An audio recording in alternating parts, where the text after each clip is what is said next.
Haridwar 10 step away. তো চলো আজকের ভিডিওটা আমরা জয় বাবা ভোলেনাথ ওং নমঃ শিবায় বলে শুরু করি। সবাই কিন্তু কমেন্টে একটা করে ওং নমঃ শিবায় লিখে দেবে। এখানে দেখো হরিদ্বার পার করে আমরা ঋষিকেশের মুখে ঢুকছি। তো চলো ঋষিকেশের ভোলে বাবাকেও একবার দেখে নেওয়া যাক।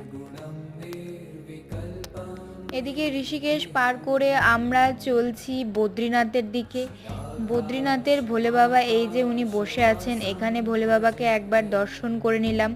জানি না সত্যিই কোনো দিন পায়ে হেঁটে বা এই জায়গাগুলো যাওয়ার সৌভাগ্য হবে কিনা। শিবধামে গিয়ে এগুলো আমি দেখতে পেয়েছিলাম। তারপরে গিয়েছিলাম কেদারনাথের ভোলে বাবাকে দেখতে।